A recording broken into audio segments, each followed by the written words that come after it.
studio today, originally from Spain, but today based in Cologne, Germany, is Dr. Patricia Marti Puig, a marine scientist, entrepreneur, and the CEO of Oceanogamy. Sorry, I will take that again. How do you Yeah. pronounce, just to be Oh, certain? yeah. And my name is Patricia Puig. Puig? Puig. Puig? Okay, Puig. thank you. Yeah, Puig. And then Oceanogamy. Oceanogamy. Okay. Then I will just do like this. Okay, I will just do the whole intro again.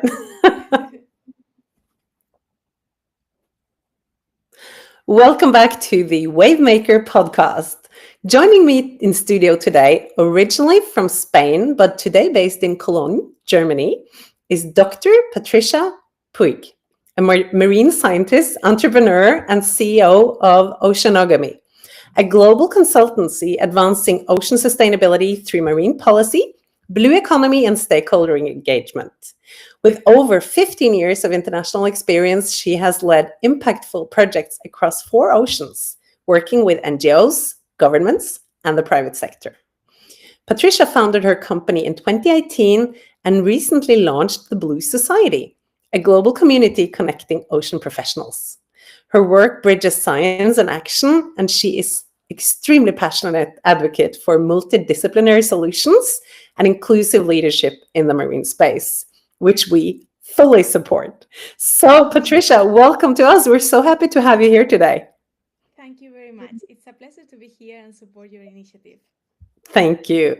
And can you explain a little bit more in the depth what Oceanogamy is focusing on, and also mention a bit what you hope to achieve with the Blue Society? Thank you. Thank you very much. So I'm a marine scientist by profession, and I work in many different fields, including NGOs, private sector, research as well. So then the idea of founding Oceanogamy came when I came back from Galapagos, and I was living there for a year, and I really I had an amazing experience there, particularly with feeling the connection with the ocean and with all the marine life. And the people was very respectful with and living within the marine environment there.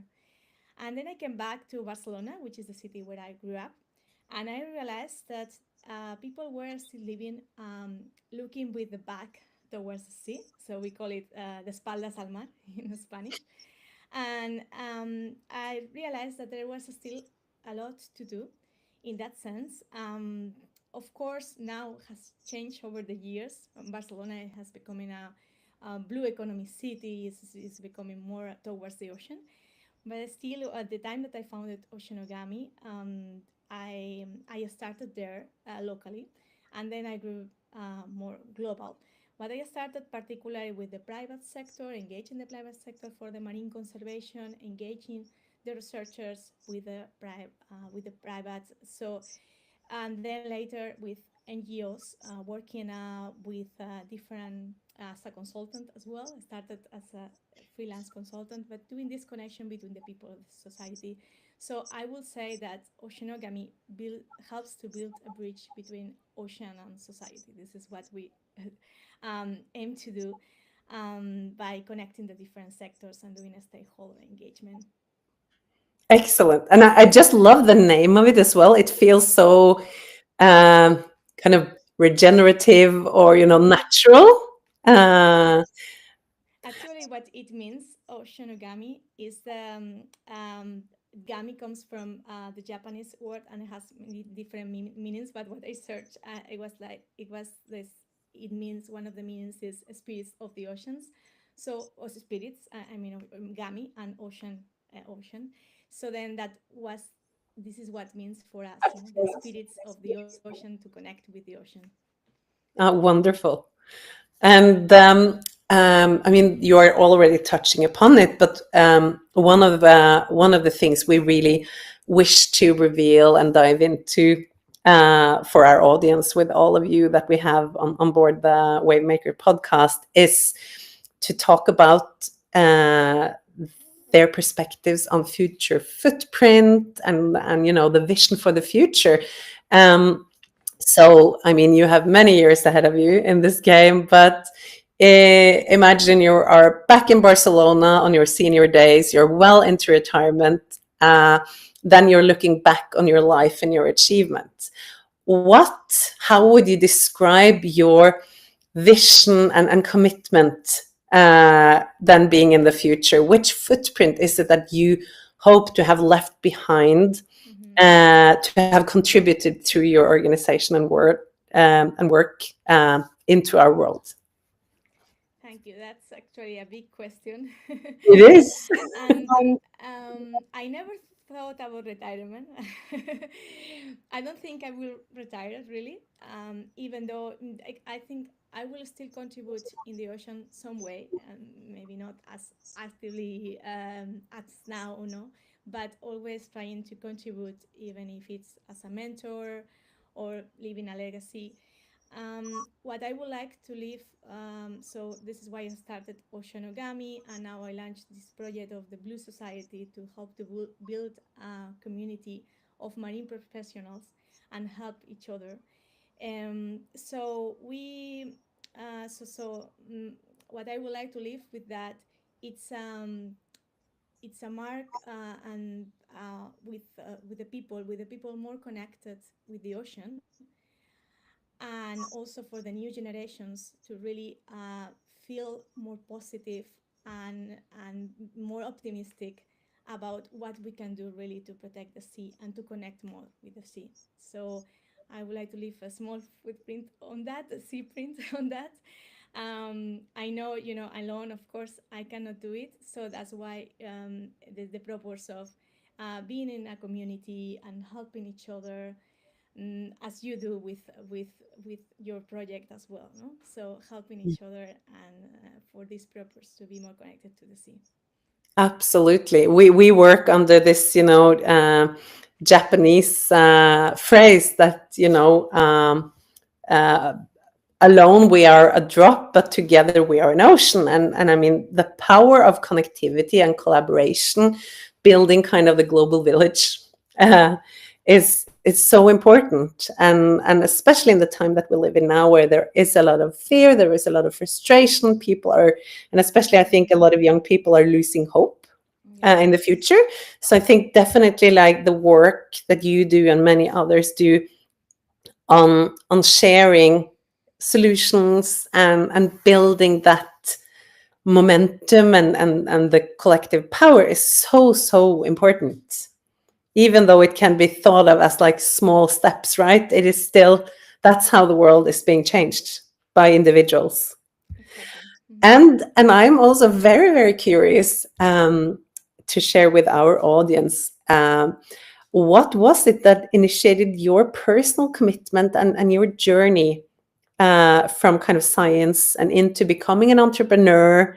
And also, if you can reflect a bit upon, since becoming an entrepreneur, what has been challenges and surprises and key achievements since you started out?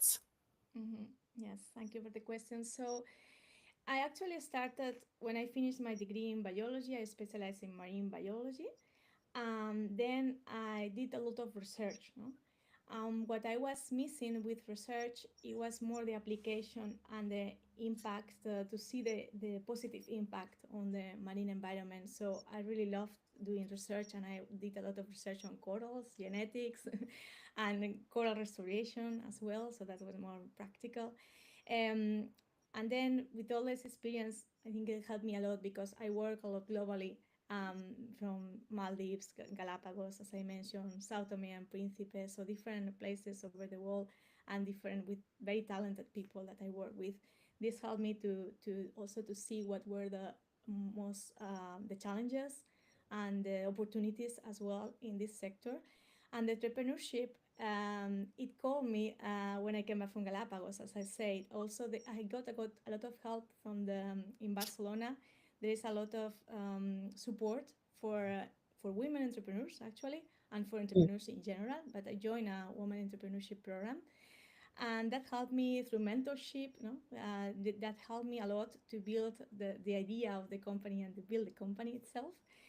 And of course, I got supports also from at the beginning. I started small locally. I was working with NGOs like Asociación Ambiente Europeo, where we collect plastics in the beach, doing awareness campaigns with companies. So we got the support from companies, and that was our activities in the sea. They were the first ones that we were doing that when I founded the company. That there are so many now that they were doing this. So starting to engage the private sector also for research, no, connecting this private sector and research, and also doing consultancy business. And now we are over 100 consultants in our pool. Not all of them active yet. That is one of our my challenges for the company, that we want to, now to go through and have a better network, more connected, and collaborate more between each other with consultancies. So I hope I answered your question. I went maybe. Yeah. Absolutely. Okay. Very much so. And I hope, I mean, if there's in any way you can see that Tool can support in that part, we will come to that later in the conversation too. But I mean, we have all open doors. And speaking of open doors, I'm also wondering, because I've seen over so many years working across the corporate world and the entrepreneurial world in oceans, that when people set out to provide great solutions for complex challenges, it's so important with those early supporters that are, whether it's customers, whether it's partners, those someones that don't necessarily have to, but they choose to open the first doors for you. And I wonder if you can share with us which supporters that have paid it forward from these earlier days that have enabled you to get where you are today. Mm-hmm. Yes, thanks to these early supporters that helped Oceanogami to grow. So at the beginning, I had like two kinds of business, I can say. One more corporate, ocean corporate responsibility, is how we call it, no, to do activities and projects for the private sector. So for that, we had the support of Asociación Ambiente Europeo, which they had contacts also from companies, and companies like Expontex and Hycon, so companies at the beginning that they were supporting us doing these activities in the beach. And I learned a lot about the needs of the private sector there, and what we can do to support these companies to be more sustainable and more responsible with the ocean, and also with the employees.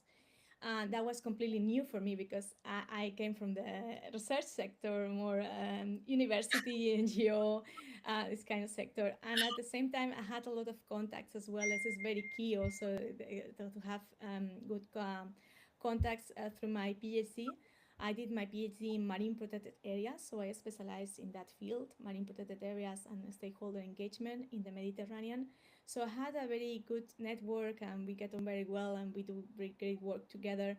So through that, I got a consultancy with WWF, and then I started to do consultancies as independent consultant. But later, we Mm. grow, and I start to delegate and work with team, other great consultants that work with me.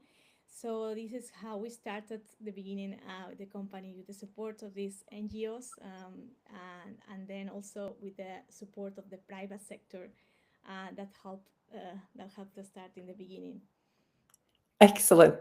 That's Yeah. so fun. I think very often NGOs are overlooked when we talk about the scaling of entrepreneurship in our spaces. I see the perfect model being like NGOs, the startups, and the corporates, in addition to the finance. And we also had WWF actually in as a pilot customer partner early on. And there's so many really, really cool opportunities when we look at all of these complex ocean problems that are environmental.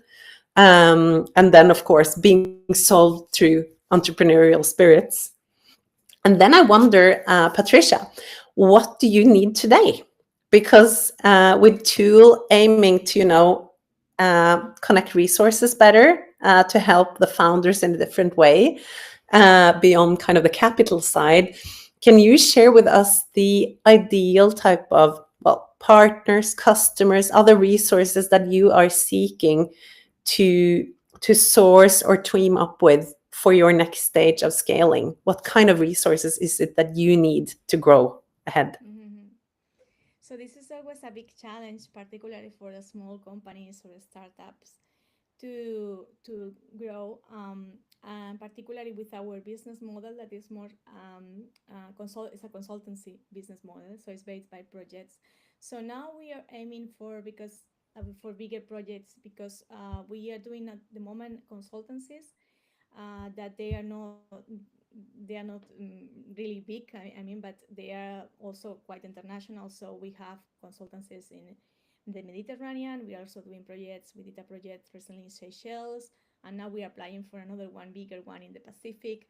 So we are getting global, no? Starting in the Mediterranean and getting global. But still, we would like now to pursue more partnerships for European projects, for bigger consultancies. So from one hand, we need to ensure this long-term economical sustainability, which is really challenging when you are doing projects. So it's project-based, no? And then stops the projects, you have to find a new one and starts, and again, you know how it works. So then we are looking more for longer term, and also collaborators, as many as we can have, good consultants that we like to, to support our team. I feel also very lucky because many people contact me that want to collaborate, and sometimes I don't have projects for them. So at the same time, we need to grow and having more projects that they are have a bigger impact, and bigger projects. So that's our aim. And of course, yeah, the work that you do on connecting with investors, with other entrepreneurs, I think that in networking this will help a lot. Excellent. I'm very glad. And then I would just use the chance to send this out to anyone who's listening in or watching the Mm-hmm. pod and podcast.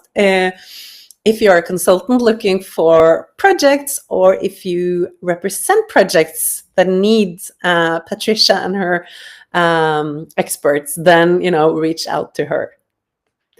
And then I wanted to check in because, of course, the founder's journey is absolutely not easy. There are ups and downs, there are challenges, and sometimes shit hits the fan, etc. And I wonder, when we talk about kind of challenges and support, are there any key challenges that you are facing right now beyond kind of the resource part that you are working to overcome? And how can Tool and the audience support you? Yes, beyond the economical sustainability challenge that I mentioned, yes, I think that will be like the main one at the moment. And of course, to have the consultants that I mentioned, that we are building actually interdisciplinary team. So we actually will make some call in the social media for specific profiles that we need in our team to aim for these consultancies. For example, now we are applying for one in the Pacific, so we need local people from Fiji, from different places, very particular. So we will, yes, through our contacts, we manage many times to find these key people and key consultants that help us. But it's always, we can also get the help from your network and your project, to also from Tool for finding these partnerships. Excellent. And probably even within the 1,000 female founders list, there will be people from more than 100 countries. So maybe you can even get some doors open through other female founders. Mm-hmm. Fantastic. Yes. Yes. And then also in the process of building Tool as a founders initiative to support other founders, I definitely believe that true strength is built through openness and sharing our vulnerabilities, not trying to be perfect, but actually to be able to be ourselves. And I think there is a lot of power in sharing with others. So I wonder if you can share with us one of your own biggest challenges how you have worked to overcome it, and which life hacks and advice that you want to bring from your journey to share with other founders and journey out there to inspire and support their paths. Mhm. Okay, so I will share a personal, very personal challenge that I recently faced, and I think as women entrepreneurs, some of us will face this, and it's this: I became a mother 1.5 years ago, and I'm super happy. It's my first baby, and at the same time, I didn't know what I was going through until I arrived, because I was thinking, no, I will still work. I will not do any break. Mhm. And then when arrived the time that he born, and he also born premature, so it was also more challenging. And then even in the hospital I was trying to do interviews and working. It took me some time to realize that it's okay to do a break, and it also helps a lot, and also have a good balance of personal and professional life, which I always try to do, but now it's even more I do it, because I have to do it, and then I love to do Yeah. it at the same time, no. Because you So kind of you got a new boss. yes. So it helps me, because he is reminding me, my little one, he's reminding me that I need to take a break, and I need to do family time and be with him and play with him and be a mother. And at the same time, I'm also an entrepreneur, so I have my own company. And I don't think some people, so this is a personal choice, will choose only to do to be a mother, and this is a lot. I say only, but it's a lot already, and dedicate at least for some years, to your child. But also you can find a balance. So this is what I really found, because I'm also very passionate about my work, and it's also part of me, so I didn't want to take it out of me at the Yeah. same time, so I found finally a way to have a good work-life balance. And it's not easy when you actually, because our lifestyle, I work most of the time remotely, so we travel a lot with the family. And last year I was traveling to conferences with my little one and my husband or a babysitter. I know the So feeling. yeah. So, and it was nice, but at the same time I was exhausted, lack of sleep. I didn't have energies or willing, or even to do networking, which is really important. But now I have my energies back, and now we probably can find a new setup for this, and I can travel now more. And because it's important also to meet the people in person, not only working for the computer and online. So yes, I find also I had the support from a great team at that time. Little team, but great team that I could delegate. That's really important, to learn to delegate and trust others. And they really helped me to run the company while I was, lack of sleep, with lack of energies, and no little time. And now I have that balance, and now I have even a stronger team. And it is important to leave yourself, to let yourself doing a break or a pause and think. Also, it helps you to reflect. So yeah, I look now on a positive sides, this experience. And yeah, I encourage other women that are facing the same to, to pursue what you and find what you would like to do, and find this balance. Hmm. No, absolutely support that. And I have been playing around with this. That the term work-life balance is very hard to achieve in leadership positions, but also, especially, I think, in the founder's journey. I decided to kind of rephrase that term. So in our family, we have adopted the phrase, not work-life balance, but work-family fusion. Yes, I actually like that. I like that Might expression. not be fully balanced, but if you manage to kind of bring those parts of your life together, at least it can become easier. Yes, you don't need to actually separate somehow, but it's actually part of you, so you cannot Yeah, separate. because I feel Yeah. the society we live in now, modern Western society, also is very much like siloed, right? So it's like you box people and functions in very Mm-hmm. uh, Mm-hmm. and in very non-natural ways. So I think probably in this future that we're moving into, where women are much more in place, we also want to not, not stop having kids. We want to kind of get both, but we need to maybe redesign the structures that have been outdated, that aren't, designed to function for us. Yes, So it's a very absolutely. exciting journey while we are building, Mm-hmm. solutions that are ocean focused, that we also have that opportunity to Mm-hmm. redesign and be part of changing like society dynamics by experimenting in our own lives and families. Totally, and in some, I got quite a lot of support also from other women that were facing similar challenges. And also, just to give an example, in the Marine Science Institute of Barcelona, that I went for a conference when I had my little one, they even had a bathroom with a changing room where you can also do breastfeeding. So it's supporting in the work environment. They are supporting this, no? So that's really important also, that you find the support from outside. Absolutely, it's essential. And then my next question is, I mean, I asked you about what you need before, and as mentioned, we are really, really very deeply focused on paying it forwards, the butterfly effects. I mean, how we can actually create impact beyond our own uh, 24 hours a day and one individual.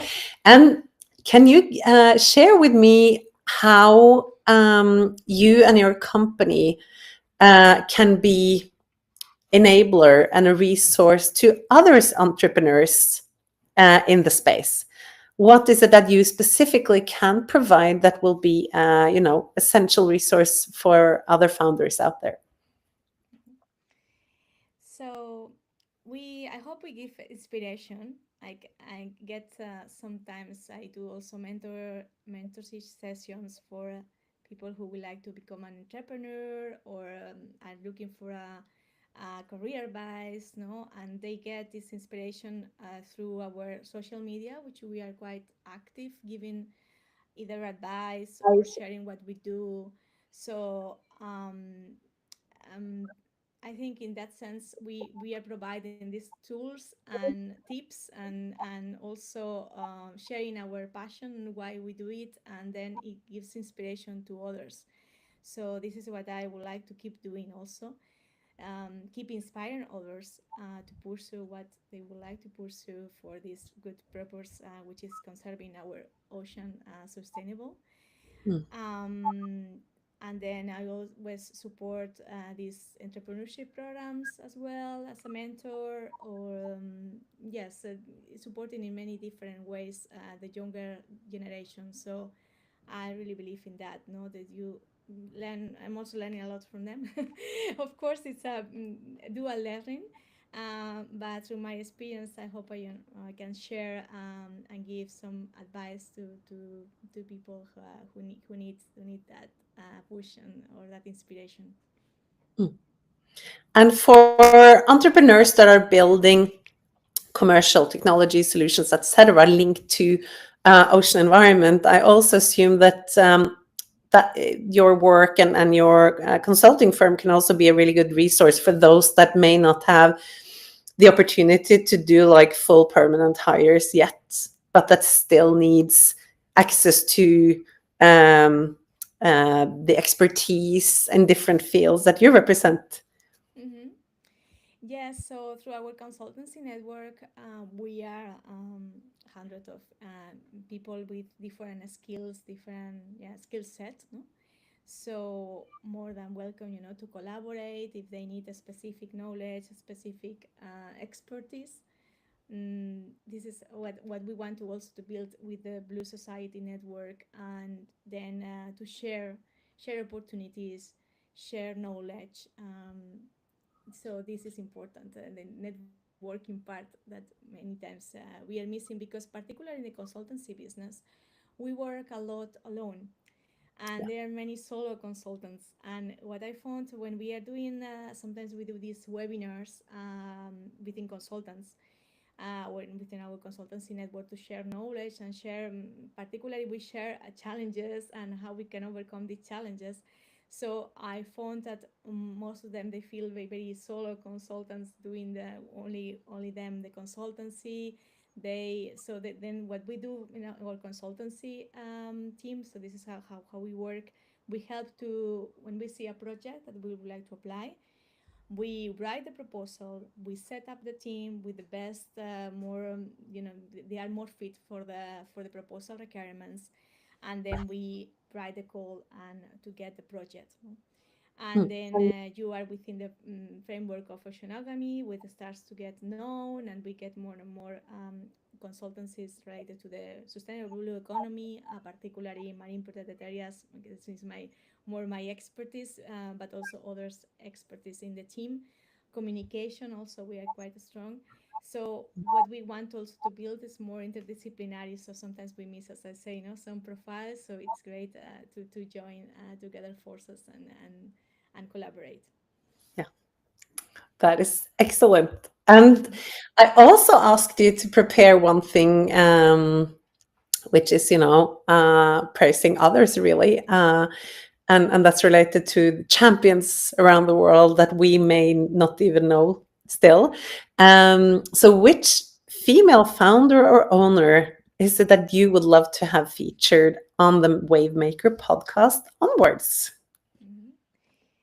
Okay, so as possible, I mean, I have many on my mind, but can I say two?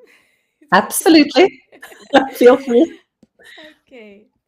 Okay, so I will say one of them is Andrea Comaposada Garcia. She is the founder of Anelides Cerveza Ambientals Marines. She is based in Barcelona. And I met her at the beginning also of my company, when I was building my company and engaging with. I, can I do a break? Absolutely. Okay. Yeah. Go ahead. You Sorry, just do because like I was this and starting to yeah. feel lost. Yeah. Just one second, because for that, yeah, I didn't took notes for anything, but for that I took some I know. notes. So But it's also yeah, it's enough just to yeah. it's Okay, enough yeah. also just to give like name, etc., and then we will tag and we can add additional data Okay, later. yeah. And Yeah. actually, I wanted I to ask just hold this beforehand. up. Beforehand, do you Mm. have Christine Ward Page? Have you interviewed her? Yeah, and she has already made an episode. Okay. So then I will not mention her, and I will only mention the other one. Okay, this because I Great. wanted to ask you beforehand. Okay, that's okay. Yeah, super. So I will just do like this so that Sol can see, and then we just take a small pause. fantastic. So yeah, thanks for the question. Actually, I have many great women on my mind. One of them is Andrea Comaposada. She is the founder of Anelides Cerveza Ambientals Marines. And I met her when I founded my company. And if you look backwards, what she was doing, and I was starting to do it. Sometimes you can think, okay, maybe we can be competitors. But then I look it in another way. I look, okay, this is great what she is doing. She was doing a lot of, she's still doing, of course, in her company, a lot of work for the local people, and creating awareness, doing awareness campaigns, education with all the local community in Barcelona, and now abroad as well. Then working with the schools, working with the citizens. She's very engaged and passionate, and also she's a very humble person, no? And it's great to know her, because she's so authentic. She's herself. She's passionate about the ocean, so she's really an inspiration. And she has her company there in Barcelona, and almost everybody knows her company and what she's doing. And then when I started, she was not working with the private sector, so I thought, okay, this is a good opportunity for collaboration. And then we start to work, and then all the work that we do with the private sector, actually engaging with the plastic awareness campaigns and activities. We have increased also our portfolio of activities that we do with companies. We do snorkeling with them, because they are specialized in doing snorkeling and citizen science. through snorkeling. So we collaborate in that way with her. So I really encourage you to contact and interview her. I will. Thank you so much for the tip. And then at last, since we don't only care about those that are already in the sector, we also wish to open up the ocean industries for more talents to help us solve the incredibly big and important challenges ahead of us. What do you consider to be the key skills and human capabilities for young people that are entering our sectors? And do you have a good advice for any young talent listening in today who wants to become part of the ocean moving ahead? Mm. So I believe that now having multidisciplinary skills a skill set is really essential, particularly so you can be specialized on one field, but other people can be more multidisciplinary and understand the different fields. This is really important because the blue economy sector is growing a lot and is very diverse. Hmm. So we need people from aquaculture to tourism, different kinds of uses also that we do fishing, different types of uses that we do for the ocean. So it's important to understand also the full complexity, like in a marine protected area is a great example because there are many activities that are going on, and at the same time you want to protect the marine environment and have these activities in a sustainable and regulated way. So for that, we need this mindset, multidisciplinary, but also it's really important the empathy and the connection and these soft skills to connect with the people. And particularly, you learn a lot with the local communities and indigenous communities. Now they have more voice, and particularly in the conferences and where they and projects. So I work some time ago in Sao Tome and Principe with the local fishers, and we learn a lot with them about protecting the ocean. They actually told us, yeah, they were asking to protect their sea, even if they were fishing there, they wanted to protect. No? So that's really important, and you learn a lot from them, and it's important to communicate. And also with the technologies that they are evolving so fast, we need to be up to date, particularly with AI, using AI tools. It's important to use. Of course, we need to use them because it's a new tool that we can do much faster work, and but it's important to use it wisely.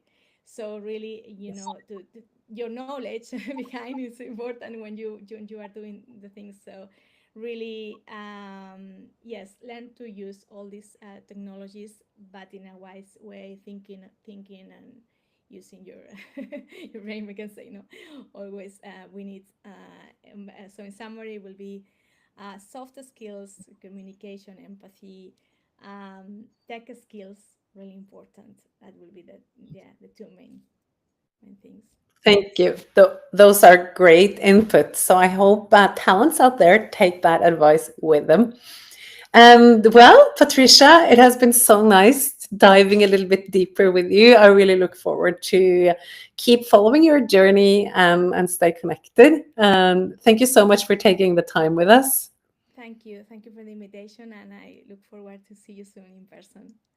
Yes, thank you so much. And to our audience out there, stay tuned for many more amazing women sharing their stories and their entrepreneurial journeys moving ahead. So, thank you.